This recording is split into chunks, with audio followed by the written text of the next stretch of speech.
Béni soit le nom de Jésus. Amen. Voyez, Dieu va dire à Josué, fortifie-toi toi-même. Dieu va dire à Josué, je serai avec toi comme j'ai été avec Moïse. Il va dire à Josué, nul ne tiendra devant toi. Il va dire à Josué, tout endroit où tu mettras ton pied, toute terre où tu mettras ton pied, je te la donne. Mais il va le dire à une seule condition, fortifie-toi toi-même. Il y a des gens ici à qui je vais dire le même message. Fortifie-toi toi-même. Si tu n'apprends pas à te fortifier toi-même, croyez-moi, tu vas déprimer parce que chrétien, sur ton chemin, tu trouveras très peu de personnes qui vont t'encourager. Voyez, comme on dit dans le monde, on parle du bien que de mort. On parle du bien que de mort. Quand quelqu'un meurt, on amène de fleurs, on amène de roses. Même ses pires ennemis versent des larmes de crocodile.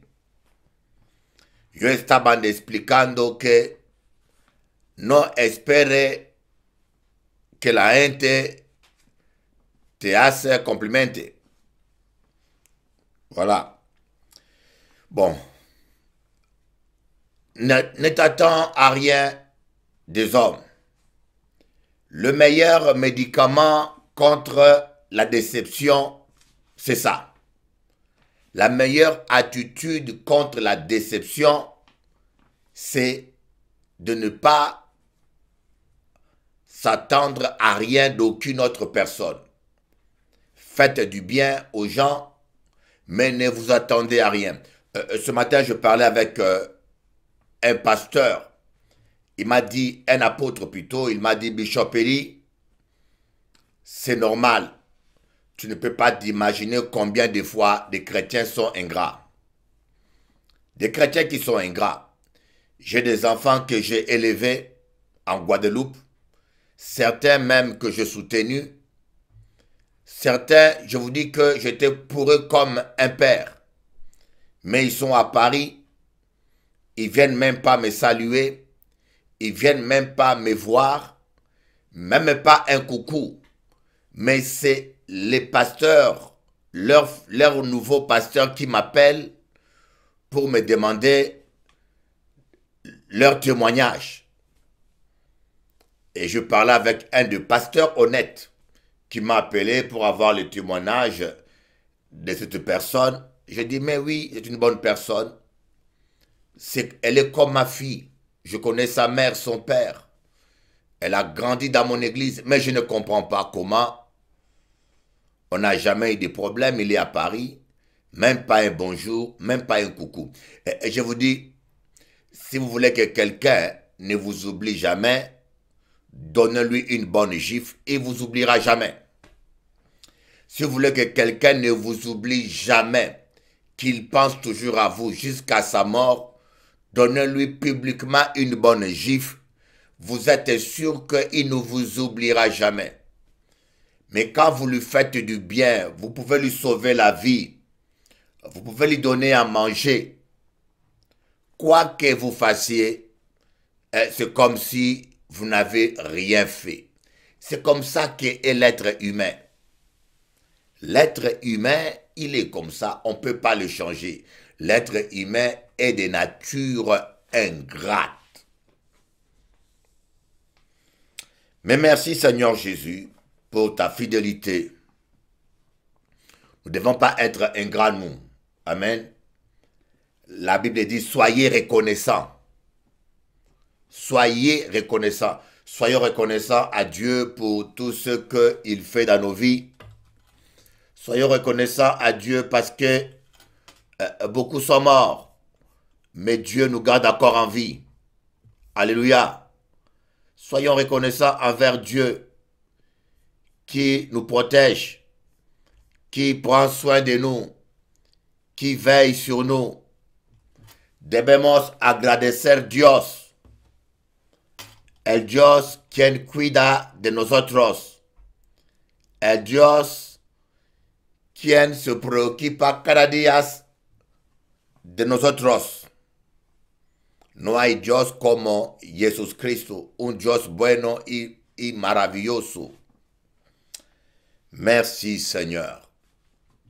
Alors je disais que le brisement permet à votre le désert ou les épreuves permet à votre foi de croître. Les épreuves font croître votre foi. Il y a un homme que je connais bien, d'ailleurs qu'on appelle l'apôtre de la foi. Il s'appelle Smith Wigglesworth. Cet homme-là, dans sa vie, il a ressuscité 7 morts. On l'appelle l'apôtre de la foi. C'était un homme qui avait une foi extraordinaire. Un jour, il était allé visiter des étudiants de la Bible, les élèves de la théologie, qui lui ont posé la question pour savoir quel était le secret d'une grande foi. Comment avoir une grande foi? Alors Smith Wigglesworth va regarder ses élèves. Il va leur dire, une grande foi est une foi qui a remporté de grandes batailles. Une grande foi est une foi qui a remporté de grandes batailles. Ouais, c'est impressionnant et c'est vraiment la vérité. Une grande foi est une foi qui a remporté de grandes batailles. La foi, c'est comme un muscle. Vous voyez des fois les gens qui pratiquent la musculation, des fois ils ont des biceps, des bras bien solides. Parfois, ils arrivent à soulever des kilos et des kilos. Pourquoi? Parce qu'ils s'entraînent tous les jours. Leurs muscles travaillent tous les jours et deviennent de plus en plus forts. Et parfois, ils arrivent à soulever des poids que les gens non sportifs ne pourront jamais soulever. Mais pourquoi ils sont aussi forts? Pourquoi ils ont des muscles aussi développés? Parce qu'ils s'entraînent. La foi, c'est comme un muscle spirituel. C'est comme un muscle. Elle a besoin d'être utilisée. Elle a besoin d'entraînement. Alors, lorsqu'on traverse les épreuves permettent à votre foi de s'exercer. Quand les problèmes viennent, ce sont des opportunités pour vous d'expérimenter votre foi, d'exercer votre foi. Les problèmes ne sont pas toujours négatifs. Ils ne sont pas toujours négatifs. Dieu veut que votre foi puisse grandir. Et vous savez comment l'aigle apprend aux aiglons à voler? Je ne sais pas si vous savez ça. Comment est-ce que l'aigle apprend aux aiglons à voler? Alors, premièrement, l'aigle fait son nid au sommet des montagnes, même sur des arbres très hauts. Donc en général, l'aigle royal, il fait son nid au sommet des montagnes. Alors quand il estime que les aiglons ont assez grandi, il veut leur apprendre à voler. Il a une méthode radicale et imparable. Qu'est-ce qu'il fait? Il prend les aiglons et il les balance dans le vide. Eh oui, c'est ça. L'aigle prend les aiglons et il les balance dans le vide. Il les jette dans le vide. Et les aiglons se mettent à se débattre avec leurs ailes. Et quand l'aigle constate que l'aiglon n'arrive pas à s'envoler, il les rattrape en vol et le reprend et le ramène encore plus haut. Jusqu'à ce que l'aiglon apprend à voler. C'est un peu ça que Dieu fait avec nous. Quand le Seigneur veut nous apprendre à voler de nous-mêmes, quand le Seigneur veut nous apprendre à marcher par notre foi, car il est écrit que mon juste vivra par sa foi. Quand le Seigneur veut nous apprendre à marcher par notre propre foi, et qu'est-ce qu'il fait? Il nous jette dans des problèmes. Il permet certains problèmes. Il permet certaines factures. Il permet certaines difficultés. Parfois, il permet aussi la maladie parce que rien ne peut nous arriver sans que l'Éternel Dieu le permette. Et quand il permet ça, c'est pas pour que nous puissions mourir. C'est pas qu'il nous aime pas, mais il le permet pour que nous puissions exercer notre foi et développer notre foi. C'est la raison pour laquelle j'ai toujours dit, l'un des avantages des épreuves, c'est la croissance de la foi. Quand il y a des problèmes, il y a aussi la solution. Ne paniquez jamais devant les problèmes. Ne paniquez jamais devant les épreuves. Vous voyez, hier soir, le Seigneur m'a fait rire. Le Seigneur, il m'a fait rire hier soir. Il y a quelqu'un qui a un problème, une sœur qui a un fils qui est malade. Et cette sœur est venue me voir. Et son fils a la même maladie que mon fils. La sœur était désespérée. Elle est venue me voir pour me dire en pleine larmes que son fils est malade. Et quand elle commence à m'expliquer le problème que son fils a, c'est exactement le même problème que mon fils a. Alors, ce qui a permis que je l'ai bien compris, j'ai compris sa douleur, j'ai compris sa souffrance, et j'ai eu compassion d'elle, et en bas il conseille, et je l'ai bien orienté. Vous voyez, des fois, les épreuves aussi nous donnent une sensibilité. Un homme qui a divorcé connaît la souffrance des hommes divorcés.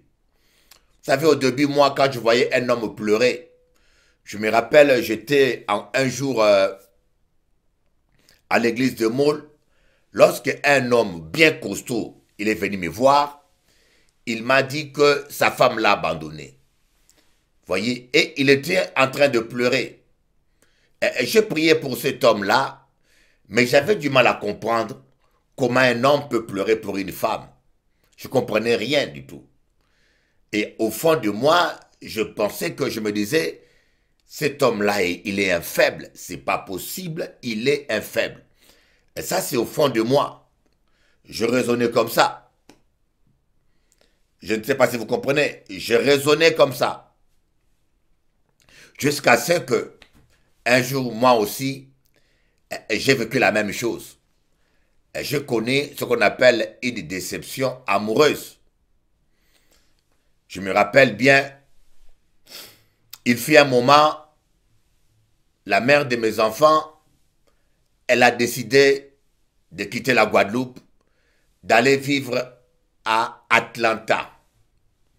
Atlanta, c'est l'État des Noirs aux États-Unis. Elle a décidé d'aller vivre à Atlanta. Mais aujourd'hui, elle m'a dit qu'elle va faire un stage en American Airlines. Ah, vous voyez, des fois, les gens ne savent pas mentir. Les gens, des fois, ne savent pas mentir. Elle me dit, je vais faire un stage à American Airlines, je suis recruté. Alors aujourd'hui, les enfants ont compris qu'on ne peut pas travailler ni faire des stages en Amérique sans carte green. On ne peut ni travailler ni faire des stages en Amérique sans carte green. Mais elle nous a dit ça. Je ne sais pas qu'est-ce qu'elle est allée faire là-bas. Elle m'a donné ni adresse où elle vivait, ni téléphone, ni avec qui une femme mariée. Elle m'a donné ni adresse, ni téléphone, rien du tout. Alors moi j'étais là, avec 2 enfants, une fille de 5 ans, de 6 ans, un garçon de 3 ans, ou 3 ans je crois, ou 4 ans. Mes enfants étaient tout petits. Je devais laver ma fille tout seul pendant 1 an. Je lavais ses cheveux. J'ai appris à peigner ses cheveux. J'ai appris à cuisiner tout seul. Et après 1 an, elle est revenue. Elle m'a dit, je t'ai prêté les enfants, je suis venu les récupérer. Comme on est un homme de Dieu, on n'aime pas, on veut protéger l'œuvre de Dieu avec des scandales. Je dis, ok, tu peux prendre les enfants. Vous voyez, mais le jour où j'ai vécu ça, c'est le jour où j'ai compris qu'est-ce que c'est que la séparation. J'ai compris qu'est-ce que c'est que la séparation, qu'est-ce que c'est que l'amour. Quand on aime quelqu'un, des fois, on pardonne des choses qu'on ne pense pas qu'on peut pardonner. On supporte des choses qu'on ne s'imagine pas qu'on ne pourra jamais supporter. Moi, je me disais avant, une femme me fait ça, allez, c'est la porte. Une femme me fait ça. Mais quand je suis moi-même tombé dans la situation, alors là, j'ai compris tous les frères et sœurs, et même toutes les femmes qui ont souffert de la dépression après le divorce. Combien de femmes ont voulu mettre fin à leur vie? Je ne vous encourage pas. Écoutez, la vie ne s'arrête pas là. Il y a encore de bonnes choses devant vous. Ne vous faites pas du mal pour un homme, ni pour une femme. Dites-vous que pendant qu'on sera en train de vous enterrer, lui sera au lit avec une autre femme ou avec un autre homme. Ça ne vaut pas la peine de te faire du mal pour un homme ou pour une femme qui ne te calcule même pas. Voyez? Mais avant d'avoir connu moi-même la déception, je ne comprenais pas ça. Je ne comprenais pas ça. Parfois, quand j'étais plus jeune, je voyais mon père ivre. Je n'étais pas content. Je le condamnais. J'étais dur avec lui. Jusqu'au jour où moi-même, je suis passé devant une grosse déception. Et j'ai bu, et j'ai bu, et j'ai bu. J'ai bu pour dormir. J'arrivais pas à dormir. J'arrivais pas à dormir. Je pris 1 verre, 2 verres, 3 verres, une bouteille. Après, je me suis endormi de fatigue. Vous voyez, ce jour-là que j'ai compris pourquoi un homme peut devenir alcoolique, comment un homme peut devenir drogué, comment un homme peut déraper. Vous voyez, maintenant j'ai un regard humain envers les gens qui souffrent. Maintenant, je sais écouter les gens divorcés. Je sais que certaines personnes ne veulent pas divorcer, mais ils le subissent. Tu peux être le meilleur mari au monde, mais si tu tombes sur un homme, une femme mauvaise, tu es mal tombé. Ta gentillesse et ton amour, il va le prendre pour une faiblesse. Tu peux être la meilleure femme du monde, la plus gentille. Mais si tu tombes sur un homme vicieux, coureur, tu ne pourras rien changer. Il n'y a que Dieu qui puisse changer. Alors, il faut arrêter cette manière de penser que toutes les personnes divorcées sont fautives.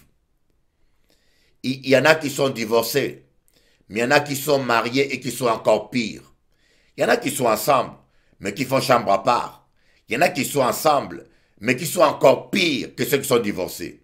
Ça ne veut rien dire. Parce que je constate que dans les milieux religieux, on juge trop facilement les gens divorcés. On les juge trop facilement des fois, on les méprise. Alors qu'il y en a même qui sont toujours mariés parce qu'ils ont une femme assez... Ils ont eu la chance, comme on dit la grâce, d'avoir une femme qui a pu pardonner toutes leurs bêtises. Il y en a qui sont mariés parce qu'ils ont eu un homme qui les aime assez et qui a supporté tous leurs égarements. Voyez, ce n'est pas parce que tu n'es pas divorcé que tu es meilleur que le frère ou la femme divorcée. Ça, ce n'est que des présomptions. Voilà un peu. Mais il fallait que moi-même je passe par là. Il fallait que je passe par la déception. Il fallait que je passe par la trahison. Il fallait que je souffre. Et depuis que je vécu ça, je suis devenu sage. Je suis devenu sage. J'ai appris à fermer ma bouche. Quand quelqu'un souffre, je ferme ma bouche. Même quand quelqu'un tombe, je ne le juge pas. Parce que personne n'est meilleur que quiconque. Nous sommes tous sauvés au moyen de la grâce.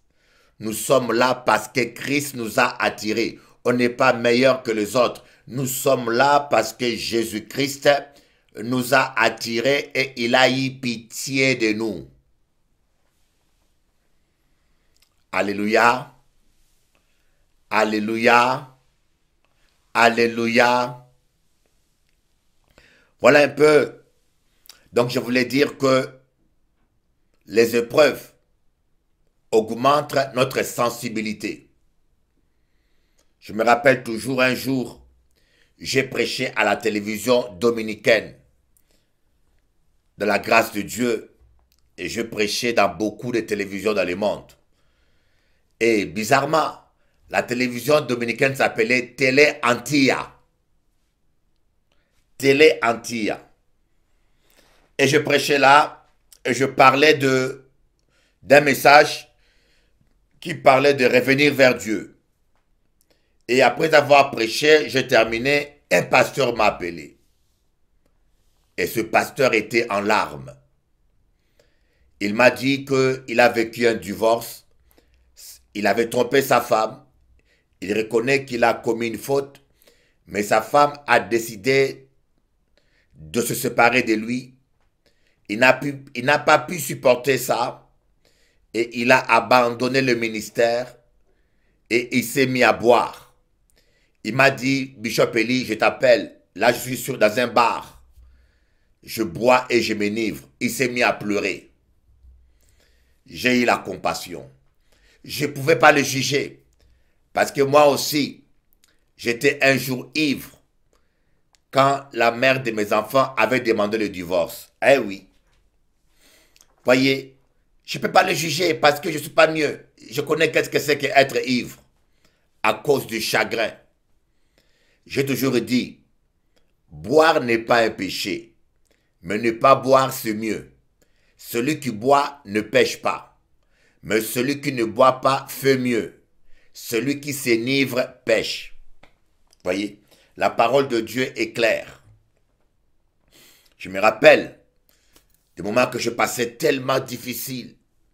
Voyez, alors il faut que vous ayez la compassion et l'amour pour vos enfants. S'ils se droguent, ou s'ils ont des addictions, il faut la compréhension et l'amour. Si vous rencontrez un frère ou une sœur qui boit ou qui s'enivre ou je ne sais pas quoi, il faut la compréhension et l'amour. Il ne faut pas rejeter la personne. Il ne faut pas condamner la personne. Mais tout cela, je peux vous le prêcher. Mais si vous ne l'avez pas vécu, vous ne pourrez pas comprendre. Vous ne pourrez pas comprendre. Voilà pourquoi il est important des fois pour nous les chrétiens de traverser les épreuves. Vous voyez, de traverser les épreuves pour comprendre la souffrance des autres. Dans Hébreu, on dit que Christ, il a souffert en toutes choses. Christ, il a souffert en toutes choses. Afin d'être capable d'intercéder pour nous. Afin d'être capable d'intercéder pour nous. Vous comprenez? Jésus-Christ, le Fils de Dieu, a souffert en toutes choses. Merci Seigneur. Donc, les épreuves nous rendent plus sensibles, plus compréhensibles aux souffrances des autres. Et nous allons voir maintenant que les épreuves aussi nous brisent. Les épreuves nous brisent. Les épreuves brisent notre orgueil. Les épreuves brisent notre fierté. Voyez, le brisement est très important. Un homme qui n'est pas brisé ne sait pas donner la gloire à Dieu. Un homme qui ne sait pas briser ne sait pas glorifier Dieu. il devient orgueilleux, il prend toute la gloire pour lui-même. Le brisement est très important. Regardez un peu Saül et David. J'aimerais vous présenter deux rois. David qui était un roi brisé et Saül qui n'a pas eu de brisement. Saül est devenu roi pas dans le temps de Dieu. Le peuple d'Israël voulait un roi. Le peuple d'Israël, il voulait faire comme tout le monde, toutes les nations. Ça arrive des fois qu'on essaye de faire comme les païens. Ça arrive des fois qu'un chrétien veut faire comme tout le monde. Tout le monde le fait, pourquoi pas moi? Alors le peuple d'Israël a décidé de se choisir un roi comme toutes les nations voisines. Et Samuel était triste. Samuel était triste. Mais Dieu lui a dit, Samuel, t'inquiète pas, c'est pas toi qui le rejette, c'est moi qui le rejette. C'est pas toi qui le rejette, c'est moi qui le rejette. Choisis-leur un roi. Alors Dieu a pris un roi qui était à peu près le meilleur. Dieu a cherché en Israël et il a trouvé quelqu'un qui était à peu près potable. C'est comme si on vous dit, vous avez un manguier dans votre jardin, votre femme dit, je veux une mangue. Tu lui dis, mais chérie, il n'y a pas de mangue à manger, c'est pas encore la période, les mangues ne sont pas mûres. Et ta femme te dit, non chérie, je veux une mangue, au maintenant. Alors toi, tu vas aller, tu regardes le manguier, tu vas chercher la mangue qui est le plus mûre possible. La mangue qui est le moins acide. Même quand tu sais que cette mangue-là n'est pas vraiment mûre encore, mais tu vas essayer de trouver la mangue qui a le plus mûri. C'est un peu ce que Dieu a fait.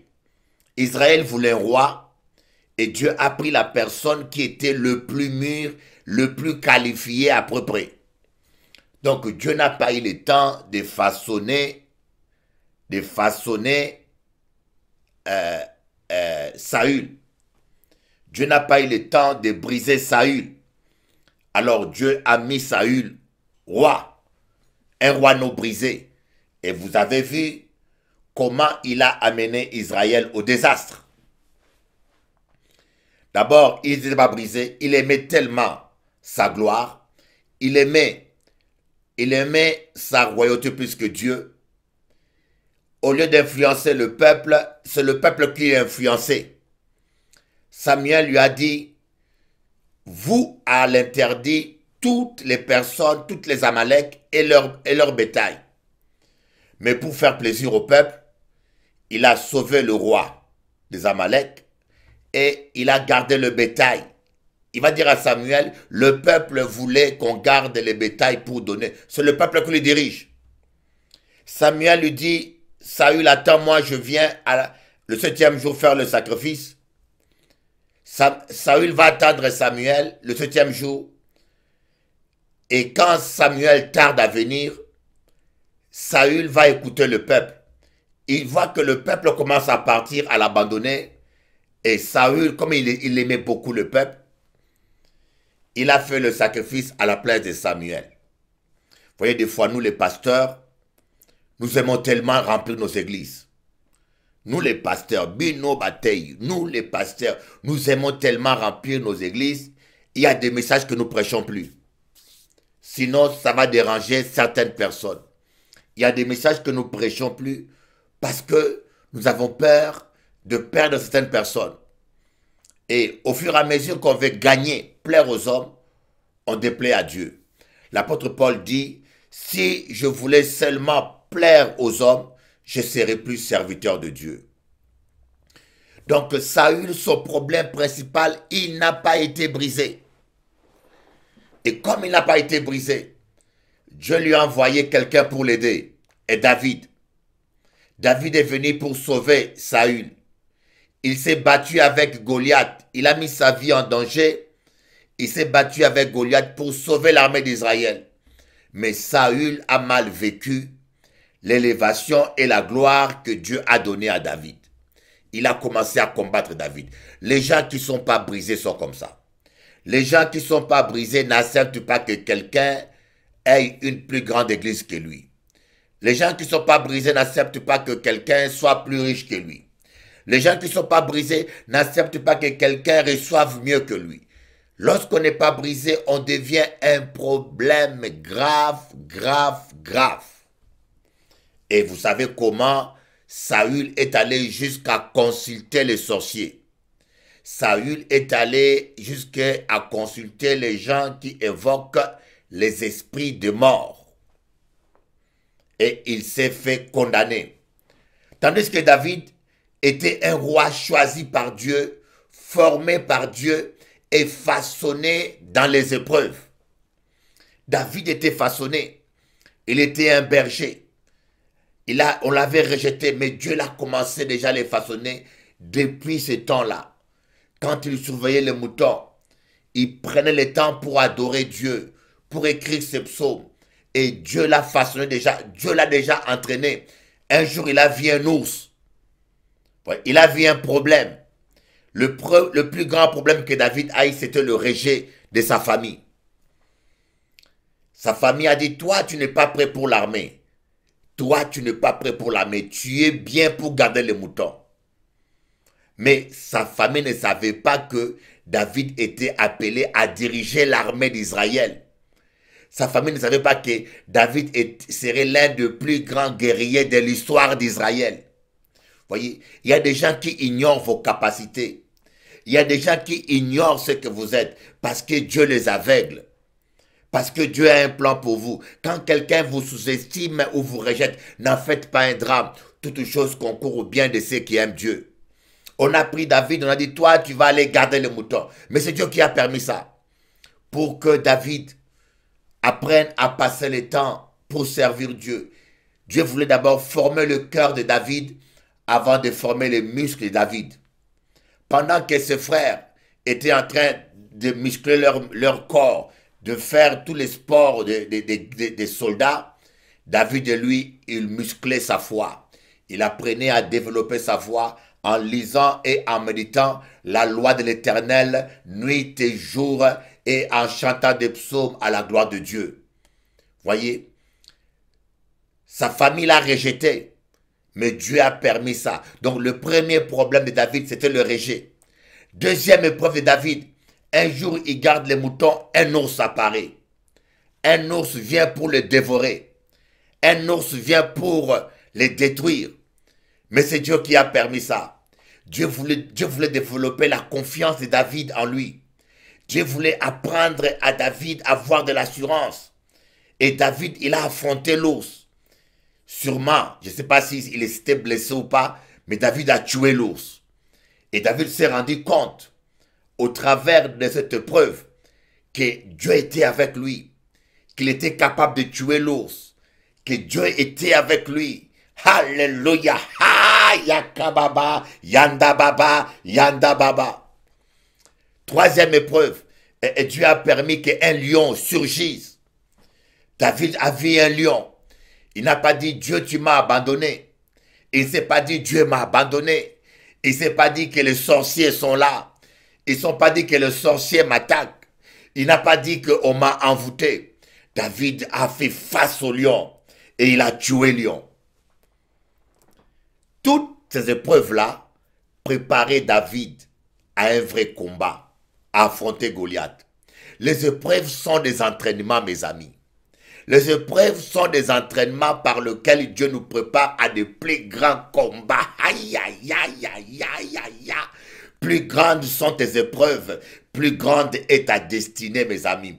Plus profond on creuse le sous-sol, plus profond sont les fondations, plus haut sera le bâtiment. Et une fois que David a vaincu le lion, le jour où on lui a dit qu'il y avait un soldat, un être humain costaud qui voulait affronter quelqu'un, un militaire hébreu, et que personne n'osait se présenter, David a dit, ah, en Calais, moi je vais aller, dis donc, en Calais, qui monsieur qu'a dit, c'est pas vrai ça. On dit, mais David, tu connais pas te battre, petit. David a dit, je vais aller. Le frère de David a dit, mais toi tu es prétentieux petit. Va garder les moutons là-bas. David a dit, mais jusqu'à présent, je n'ai encore rien fait d'intéressant. Voilà une occasion. Mes amis, les épreuves, ce sont des occasions. Les épreuves, ce sont des opportunités qui nous permettent de libérer notre foi. Et David est allé, il a affronté Goliath. Une fois qu'il arrive devant Goliath, il a dit à Goliath, écoutez, Dieu, le Dieu que j'ai pris, un jour, il m'a libéré de la patte de l'ours. Je tuais un ours, un tué.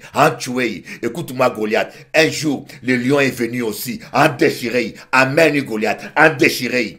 Écoute-toi petit bon, bouga-moi, écoute-moi bon homme là, un cas coupé de temps, un cas coupé tête à Goliath, coupé. Oh my God, my God.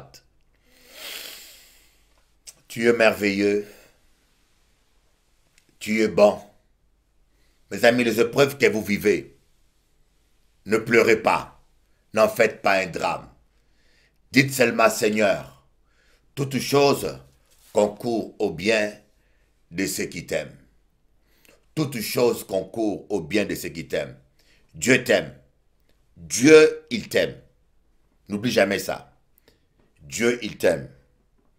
Ne doute jamais de la bonté de Dieu. Ne doute jamais de l'amour de Dieu. Dieu, il t'aime. Quoi qu'il se passe dans ta vie, quoi que tu vives, sache que ce Dieu que nous prions, il t'aime et il ne t'abandonnera jamais. Tu vivras sa gloire. Tu vivras sa gloire. Dieu te prépare à quelque chose de grand. Dieu te prépare à quelque chose de grand. Et nous voyons, après David va vaincre Goliath, et puis David va traverser le désert. David va traverser le désert. Saül va le poursuivre partout. Saül va le poursuivre. David va galérer plus de 7 ans à 17 ans. Je pense que c'était 7 ans ou 10 ans, mais c'était plus de 15 ans. David a galéré. Imaginez-vous, les théologiens estiment que David devait avoir 12 ans ou 14 ans. Il devait être très jeune quand Samuel lui avait donné l'onction royale. Et David a galéré, c'est à 40 ans. À 33 ans qu'il est devenu roi de Juda, à 40 ans qu'il est devenu roi de tout Israël. David a galéré, Mais David, Dieu l'a brisé. Au travers de ces galères-là, Dieu l'a brisé, Dieu l'a façonné. Et Dieu a fait de lui un homme selon le cœur de Dieu. Quand on dit que David était un homme selon le cœur de Dieu, était un homme brisé. Mes amis, le brisement, ça fait mal. Les épreuves, le brisement, ça fait mal. C'est humiliant des fois. Mais ça nous rend beau. Ça nous rend fort. On sort des épreuves plus fort avant. Voyez, celui qui est déjà tombé est plus fort que celui qui n'est jamais tombé. Ne vous inquiétez pas pour tout ce que vous traversez comme épreuve.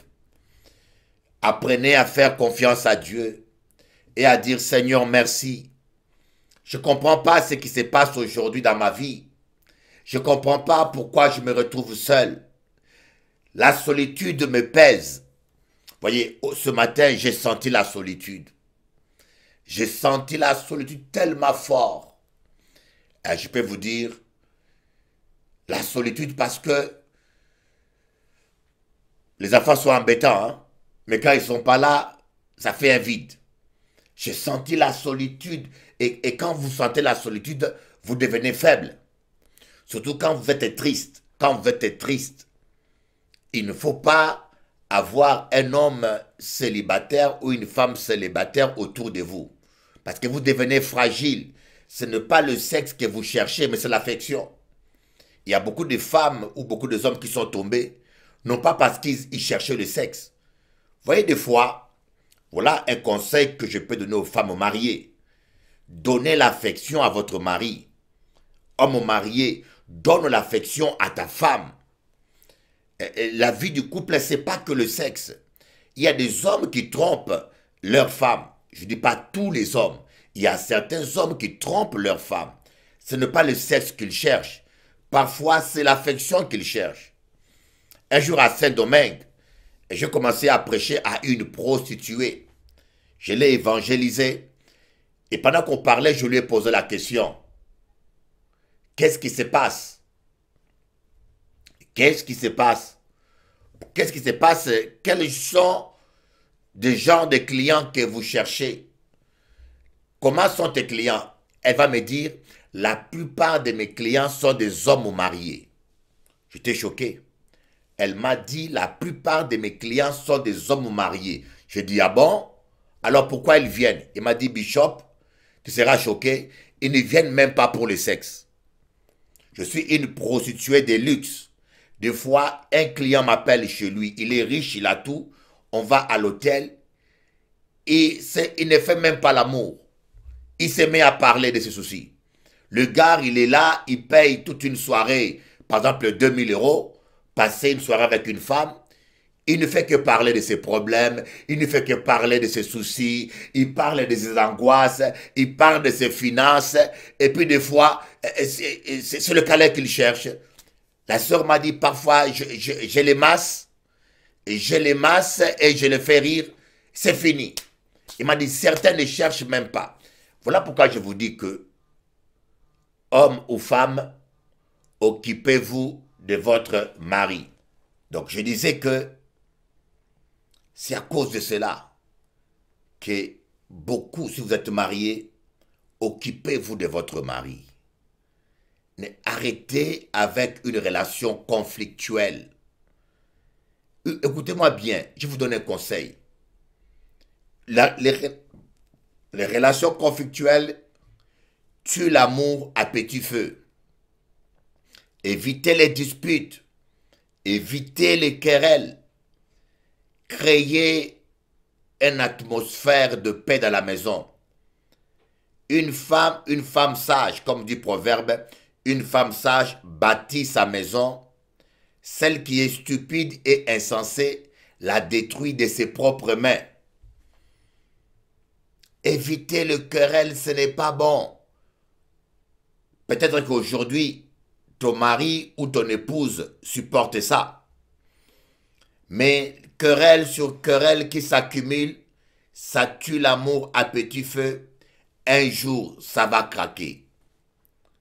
Je peux vous dire, un jour, c'est comme le toit d'un stade qui s'est écroulé. La neige tombe dessus, le poids augmente et à un moment donné, le toit s'est écroulé parce qu'il y avait trop de neige au-dessus.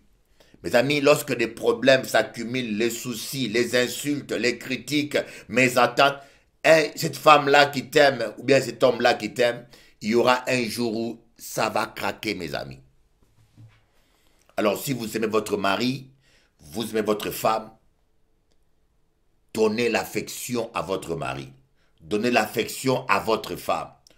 Écoutez-le, donnez-lui le temps. C'est très important. Ce n'est pas que l'argent que la femme ou le mari cherche, et ce n'est pas que le plaisir sexuel. La sexualité sans affection, sans amour, c'est l'animalité. Vous voyez? Voilà comment beaucoup de couples chavirent. Parce que on ne prête pas attention. Donc, le brisement, c'est important. Le brisement. David a tenu longtemps. David a tenu bon. Il a été un homme brisé.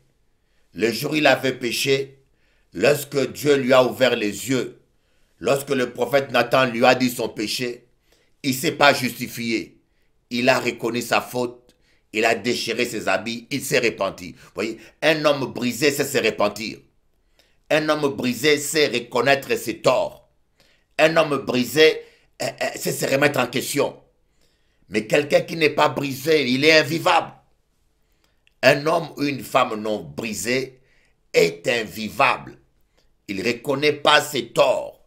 Même dans le couple, il est difficile à vivre. Quand tu vis avec un homme ou une femme qui a toujours raison, et même quand il a tort, il a raison d'avoir tort. C'est terrible. je vais vous raconter une blague qu'on m'avait donnée. Une blague. Un jour au ciel, un jour au ciel, Dieu a dit,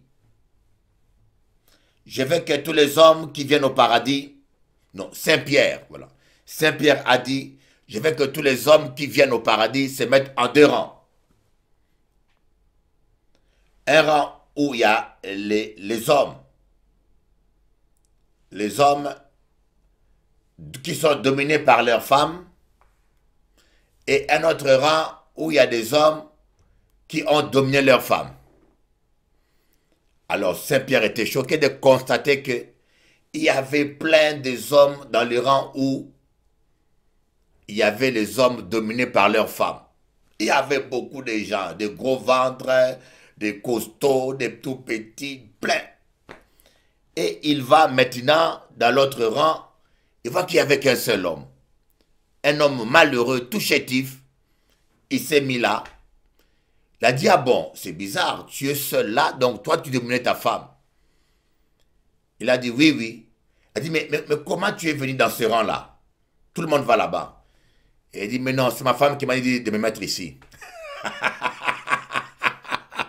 C'est sa femme qui lui a dit. Donc, voilà.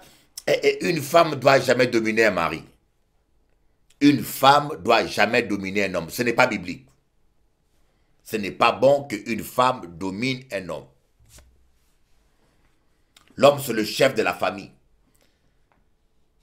Si vous aimez votre mari, donnez-lui la place d'homme. Voilà, donc j'ai partagé avec vous tout ce que j'avais à vous dire. Et je vous remercie pour votre amour et pour vos prières. Priez pour moi. Priez beaucoup pour moi. Dans ces moments difficiles comme ça, des fois, dans des temps d'épreuve, c'est là où on devient plus fragile. Parce qu'on a besoin d'affection, parce qu'on a besoin de quelqu'un, parce qu'on a besoin de parler avec quelqu'un. La solitude tue beaucoup les ministres. La solitude. Et pire encore, c'est la solitude dans le mariage. Tu es marié, mais tu es seul. Tu es marié dans ton couple, mais ton mari ne t'écoute jamais, ne te parle jamais. Là encore, c'est pire. Vaut mieux être célibataire comme ça, seul et solitaire, que d'être solitaire dans le mariage. Voilà. Que Dieu vous bénisse. Que Dieu vous bénisse. Alors j'aimerais vous dire, aimons-nous les uns les autres. Aimons-nous les uns les autres. Je suis tellement content. Aimons-nous les uns les autres. Ne souhaitez la mort de personne. J'ai eu un petit débat avec... J'ai eu un petit débat avec une sœur. Cette sœur me dit qu'elle a le droit de demander la mort d'un sorcier. Mais c'est quel évangile ça? J'ai dit, mais ma sœur, c'est quel évangile? Elle me dit, mais non, Bishop Eli, si quelqu'un m'embête trop, je vais prier que Dieu puisse le prendre, au lieu qu'il reste vivre et faire du mal aux autres. Mais elle a fait un débat, Je dis, mais c'est de la sorcellerie, ce n'est pas biblique. Tu ne peux pas être chrétien et souhaiter la mort de quelqu'un. Regardez l'apôtre Paul. Hein? L'apôtre Paul qui maltraitait les disciples. Mais lorsqu'on l'a lapidé Étienne, Étienne n'a pas demandé la mort de l'apôtre Paul, mais il a demandé que Dieu leur pardonne leurs péchés. Et l'histoire a donné raison à Étienne. Paul est devenu l'un des plus grands apôtres qui a travaillé plus que tous les autres apôtres. Tu ne peux pas demander la mort de quelqu'un parce que tu ne sais pas qu'est-ce que Dieu peut faire de lui demain. La personne qui te fait la sorcellerie là, des fois il est innocent. C'est un esprit de méchanceté qui le manipule. Parce que quand quelqu'un est possédé par la sorcellerie, par les démons de la sorcellerie, des fois les démons de la sorcellerie marchent, collaborent avec un esprit de méchanceté. L'esprit de méchanceté rend quelqu'un méchant. Mais la personne en lui-même n'est pas aussi méchant que ça. C'est comme l'esprit des drogues, c'est comme la drogue. La drogue peut rendre quelqu'un agressif, Mais lorsque la personne n'a pas la drogue, il est normal. Les démons de foi droguent la personne. L'esprit de méchanceté drogue la personne avec la méchanceté. L'esprit de colère drogue une personne avec la colère. L'esprit d'impudicité rend un homme impudique. Voyez? Des fois, la personne qui te fait du mal, il n'est pas méchant. Mais c'est un esprit mauvais qui est en lui. Mais si tu commences à prier pour lui, il peut changer, être délivré. Donc ce n'est pas à nous de maudire les gens. Mais au contraire, on doit prier pour les gens, mes amis. Que Dieu vous bénisse. Passez un temps dans la paix. On va remercier Dieu. Merci Seigneur pour toutes les épreuves. Merci Seigneur pour les temps difficiles. Merci Seigneur pour les attaques. Merci Seigneur pour toutes les épreuves que tu permets. Aujourd'hui, je comprends que toutes choses concourent au bien de ceux qui t'aiment. Seigneur, si aujourd'hui il y a un lion qui m'attaque, c'est parce que tu veux que je puisse apprendre à le vaincre. Si un ours est dans mon chemin, c'est parce que tu m'appelles à m'exercer pour le vaincre. Parce que tu veux que demain, lorsque Goliath s'élèvera, je sois assez fort, que j'aie assez d'assurance pour l'affronter. Les épreuves d'aujourd'hui nous préparent à de grandes victoires de demain. Aide-nous chacun à comprendre cela. Dans le nom de Jésus. Amen. Soyez bénis. Akadio, soyez bénis et on continue notre émission avec les louanges.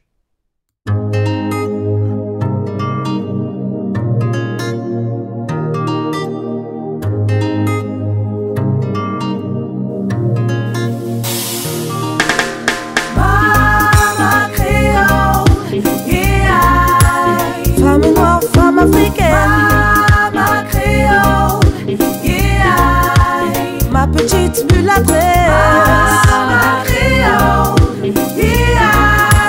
Bocoli joli béquet, ma créole, oh, ma maman créole. Si tu n'es pas sérieux, passe ton chemin,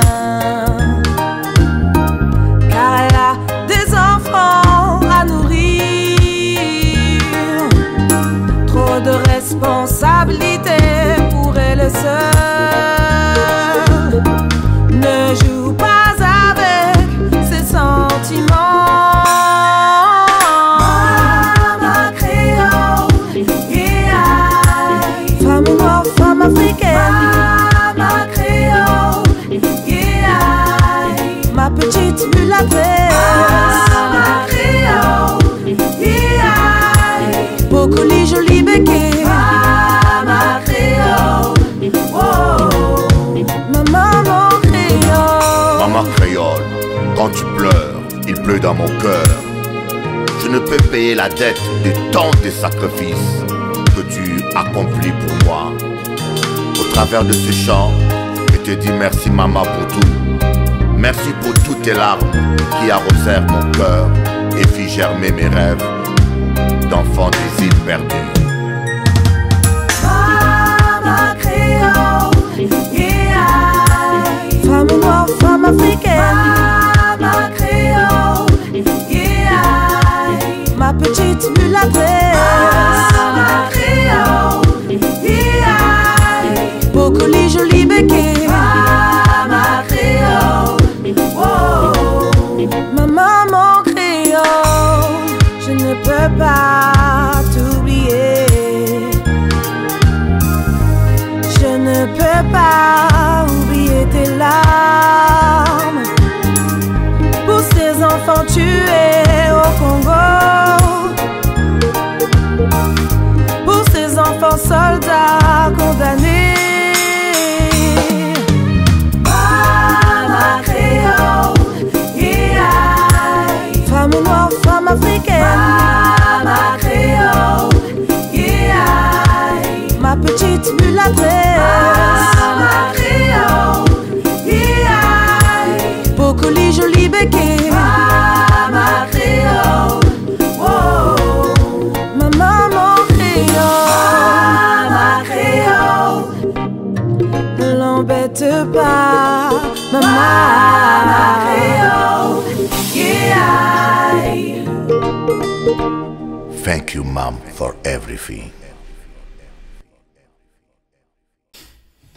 Voilà, nous sommes arrivés à la fin de notre programme, bien sûr, et j'espère que vous passez un bon moment avec moi et j'espère que vous êtes contents et heureux d'avoir passé ce temps avec moi. Que Dieu vous bénisse, que Dieu réalise vos rêves. Passez une bonne nuit à mes hôtes et priez pour moi.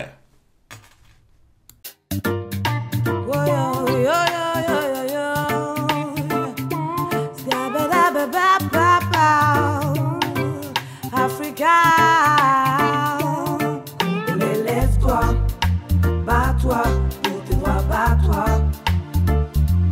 Africain, lève-toi, bats-toi, pour tes droits, bats-toi.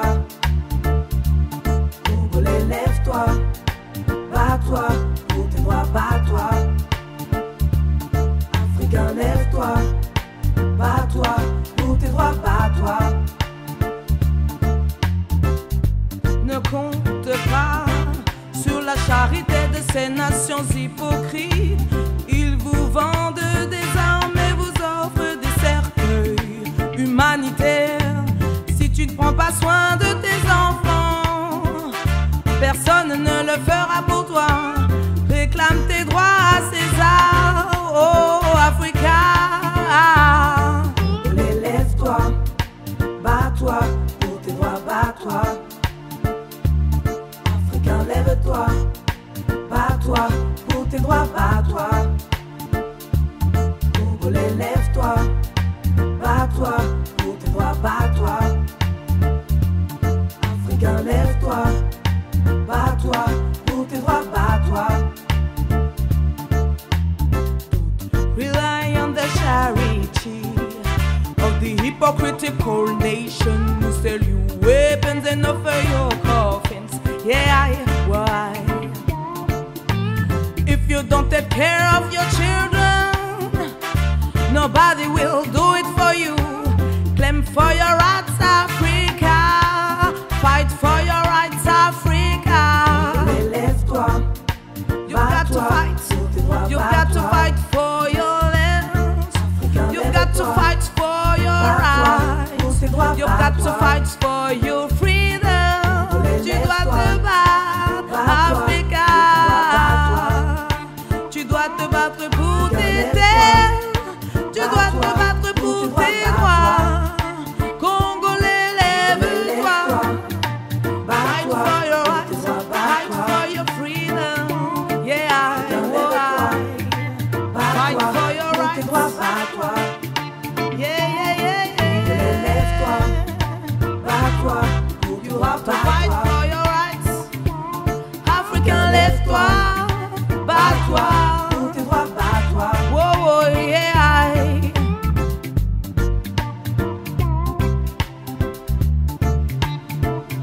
À la lumière des critères appliqués aujourd'hui, certains membres du gouvernement d'alors et certains acteurs belges de l'époque portent une part irréfutable de responsabilité dans les événements qui ont conduit à la mort de Patrice Lumumba. Le gouvernement estime dès lors qu'il est indiqué et convenable de présenter à la famille de Patrice Lumumba et aux familles de M. Mpolo et Okito et au peuple congolais ses profonds et sincères regrets et ses excuses.